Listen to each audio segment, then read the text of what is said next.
Film की शुरुआत एक महिला से होती है जो अपने पति की सेवा कर रही होती है। वह दिन रात अपने पति की देखभाल में लगी रहती है क्योंकि उसके पति की शारीरिक हालत बहुत गंभीर है। इस कारण वह घर से बाहर भी नहीं जा सकती। वह हर रोज भगवान से अपने पति के अच्छे स्वास्थ्य के लिए प्रार्थना करती है और किसी चमत्कार की उम्मीद करती है। दूसरी ओर उसका पति न तो रीढ़ की हड्डी में कोई दिक्कत है, न ही किसी और चीज में। वह बस स्थिर और बोलने में असमर्थ है। गांव के डॉक्टर ने भी महिला को बताया कि उसके पति की हालत दुर्घटना के 12-13 दिन बाद ठीक हो जानी चाहिए थी, लेकिन 16 दिन बीत जाने के बाद भी कोई सुधार नहीं हुआ। इस दंपत्ति की 2 छोटी बेटियां हैं जिनकी उम्र 3 से 5 साल के बीच है। अपनी उम्र के कारण वे अपनी माँ की मदद करने में असमर्थ हैं। रात होते ही दोनों छोटी लड़कियां अपनी माँ से कहती हैं कि उन्हें भूख लगी है और खाने के लिए कुछ मांगती हैं, लेकिन जब माँ को घर में कुछ भी नहीं मिलता तो वह उन्हें सुला देती है। अगले दिन वह अपने पति के लिए सीरम लेने फार्मेसी जाती है, लेकिन दुकानदार उसे मना कर देता है और कहता है कि पहले पुराने बिल का भुगतान करना होगा, तभी वे उसे दवा दे सकते हैं। महिला मायूस होकर घर लौट आती है। जब उसे पता चलता है कि अब उनके पास सीरम भी खत्म हो गया है तो वह चीनी और पानी का शरबत बनाकर अपने पति को पिला देती है। जब उसे यह एहसास होता है कि अब उनके पास पैसे भी नहीं बचे हैं तो वह अपनी मौसी से मदद मांगने का फैसला करती है। लेकिन जब वह अपनी मौसी के घर पहुंचती है तो उसे पता चलता है कि मौसी कुछ समय पहले से घर पर नहीं है और किसी को उनकी कोई खबर नहीं है। वह पहले से भी ज्यादा निराश होकर घर लौटती है और अपने पति से सब कुछ बता देती है। वह अपने पति से कहती है, अगर तुम्हारे भाई और माँ ने यहाँ रुककर हमारी मदद की होती तो आज ये सब नहीं होता। यहीं पर हमें पता चलता है कि उसके पति को गोली तब लगी थी जब किसी ने उसकी माँ का अपमान किया था और वह उनसे लड़ पड़ा था। उसके तालिबान के साथ युद्ध में शामिल होने और मोर्चे पर लड़ने की अफवाहें और बातें झूठ हैं। असल में वह इसी वजह से फंसा हुआ है और अब उसके पास कोई उपाय नहीं बचा है। एक दिन और बीत जाता है। अगले दिन महिला घर पर नहीं होती तो बच्चे अपने पिता के कमरे में चले जाते हैं और उसके शरीर से लगे सीरम को हटा देते हैं। तभी माँ समय पर आ जाती है और उन्हें रोक देती है ताकि उनके पिता को और तकलीफ न हो। इसी बीच मुल्ला उनके घर आता है प्रार्थना करने के लिए, लेकिन महिला जो खुद तैयार नहीं होती मुल्ला से कहती है, मैं अपने मासिक धर्म के कारण शुद्ध नहीं हूँ, इसलिए प्रार्थना का आयोजन नहीं हो सकता। उस दिन कुछ समय बीतता है और अचानक हवाई हमला शुरू हो जाता है। सभी पड़ोसी और वह महिला अपने बच्चों के साथ भूमिगत आश्रय में भाग जाते हैं। वे वहाँ कई घंटों तक रुके रहते हैं। जब सब कुछ सामान्य हो जाता है तो महिला अपने पति की स्थिति देखने के लिए घर जाती है। वह यह देखकर राहत महसूस करती है कि उसके पति को कोई नुकसान नहीं हुआ, लेकिन ऐसा लगता है कि अब कुछ भी पहले जैसा नहीं रहा। तभी अचानक बंदूकों की आवाज फिर से महिला के कानों में गूंजती है। बहरहाल वह फिर से भूमिगत आश्रय में लौट जाती है और वहाँ छिप जाती है। इसी बीच कुछ सैनिक उनके घर में प्रवेश करते हैं और उस बूढ़े आदमी की जांच करते हैं। जब उन्हें पता चलता है कि वह मुसलमान है तो वे उसे नहीं मारते बल्कि सिर्फ उसकी घड़ी और अंगूठी निकाल कर चले जाते हैं। कुछ समय बाद महिला घर लौटती है और देखती है कि कई लोग घर में आकर उसके पति की घड़ी और अंगूठी चुरा चुके हैं और वहाँ से चले गए हैं। लेकिन यह तो सबसे बुरा हाल भी नहीं था। जब महिला आंगन में जाती है तो उसे एहसास होता है कि उसके पड़ोसी 2 आदमी और एक जवान लड़की भयानक तरीके से मारे गए हैं और उनकी माँ इस दर्दनाक घटना के कारण अपना मानसिक संतुलन खो चुकी है। यह सब देखकर महिला को महसूस होता है कि वह अब इस तरह और नहीं रह सकती। वह अपने सभी सामान और अपनी बेटियों को लेकर अपनी मौसी के पुराने घर की ओर चल पड़ती है। लेकिन जब वह वहां पहुंचती है तो एक दूसरी महिला उससे कहती है कि उसे उसकी मौसी के बारे में कुछ पता नहीं है और उसे वहां ठहरने की अनुमति नहीं देती। महिला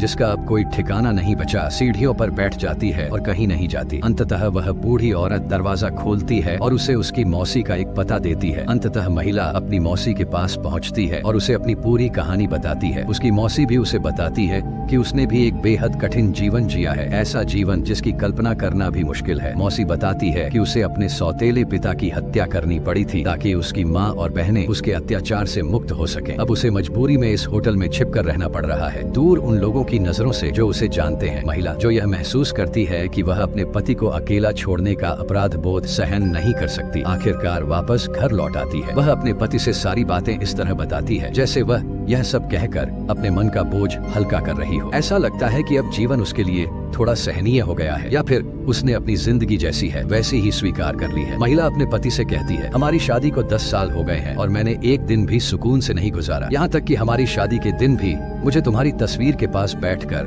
रस्में पूरी करनी पड़ी थी क्योंकि तुम उस समय युद्ध में थे। वह आगे बताती है, शादी के पहले 3 साल तुम लगातार युद्ध में रहे, एक बार भी वापस नहीं आए और मुझे तुम्हारे परिवार के साथ बहुत मुश्किल जिंदगी जीनी पड़ी। हालत ये थी कि बाथरूम तक जाना मेरे लिए किसी बुरे सपने से कम नहीं था, खासकर तुम्हारे भाइयों के कारण। कुछ देर चुप रहने के बाद वह खुद से कहती है, मुझे नहीं पता कि मैं यह सब तुम्हें क्यों बता रही हूँ। फिर वह आगे बोलने लगती है, मानो अब रुकेगी नहीं। वह कहती है, मैं भी अच्छे परिवार में नहीं पली बड़ी। मेरे पिता को तो अपने बटेरों से हमसे ज्यादा प्यार था। वह बटेरों की लड़ाई पर दांव लगाते थे और हमें कभी वो महत्व नहीं दिया जो बच्चों को मिलना चाहिए था। उसकी आवाज में दर्द और नाराजगी साफ झलक रही थी, जैसे इतने सालों का दुख आज उसके शब्दों में बाहर आ रहा। एक दिन उनके पिता इस खेल को लेकर इतने गंभीर हो गए कि उन्होंने अपनी सबसे बड़ी बेटी पर दांव लगा दिया, लेकिन दुर्भाग्य से वह दांव हार गए और उस खेल के बाद उनकी 12 साल की बहन की शादी एक 40 साल के आदमी से कर दी गई। महिला जो डर गई थी कि अगली बारी उसकी हो सकती है, उसने बटेरों के पिंजरे का दरवाजा खोल दिया और तब बिल्ली ने उन सभी बटेरों को खा लिया। जब वह अपनी यादों को अपने पति के साथ फिर से जी रही होती है तो उसके मन में ख्याल आता है, यह आदमी कभी मेरे लिए पति जैसा नहीं रहा। इसी विचार से वो भावनाओं के जाल में फंसकर अपने पति के मुंह से सीरम हटा देती है और घर से बाहर निकल जाती है। वह अपनी मौसी से इस बारे में बात करती है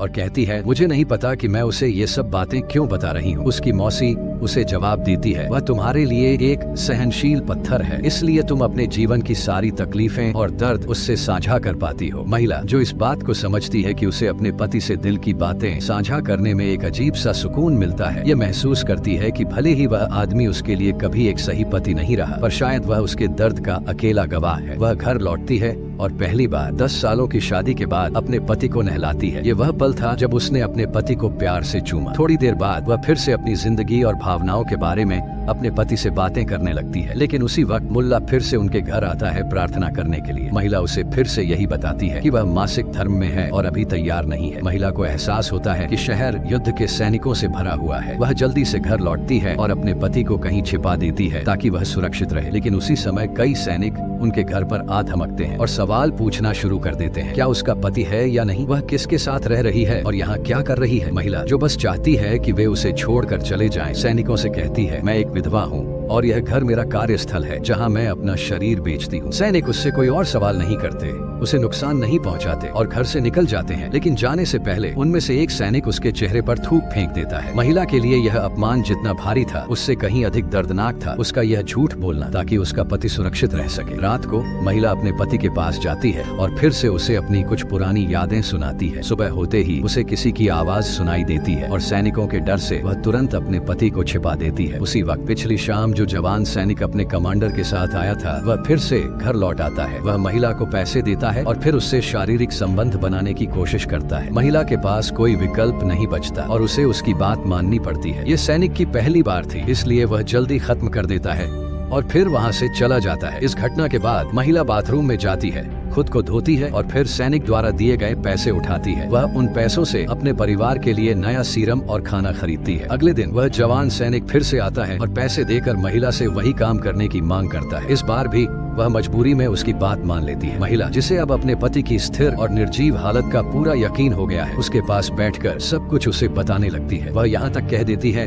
कि वह जवान लड़का इस मामले में बेहतर काम कर रहा है। जब महिला को एहसास होता है कि वह क्या कह गई है तो वह घबरा जाती है। वह तुरंत उठती है, कुरान हाथ में लेकर पढ़ने लगती है और अल्लाह से माफी मांगती है। उसका दिल ग्लानि और भय से भर जाता है, लेकिन वह जानती है कि उसकी जिंदगी में ये हालात उसकी मजबूरी बन चुके हैं। अगले दिन जब वह बाहर जाती है तो उसे एहसास होता है कि उनका दरवाजा ठीक कर दिया गया है। वह समझ जाती है कि यह काम जवान सैनिक ने किया था। थोड़ी देर बाद वही सैनिक फिर से उनके घर आता है और उसे एक बार कमरे में चलने के लिए कहता है। वहाँ वह अपनी शरीर को दिखाता है जिसमें सिगरेट और कारतूस के निशान होते हैं। ये देखकर महिला को पता चलता है कि उसे उनकी अकादमी में काफी बुरा व्यवहार सहना पड़ा था। इस घटना के बाद महिला अपनी मौसी के पास जाती है और उसे इस घटना के बारे में बताती है। फिर वह घर लौटती है और देखती है कि सैनिक ने उसके लिए एक बैग छोड़ा है जिसमें फलों से भरी एक थैली और एक सोने की चेन है। यह देखकर उसे खुशी होती है और पहली बार उसे महसूस होता है कि वह एक महिला की तरह महसूस कर रही है। महिला जो अब हर चीज के साथ सहज लग रही है, अपने पति को उनकी जिंदगी में घटित सभी घटनाओं के बारे में बताती है। वह बताती है कि उसका पति नपुंसक है और बच्चे पैदा नहीं कर सकता, इसलिए उनके बच्चों के पिता कोई और पुरुष है। ये बातें सुनकर पति गुस्से से भर जाता है, जैसे वह आखिरकार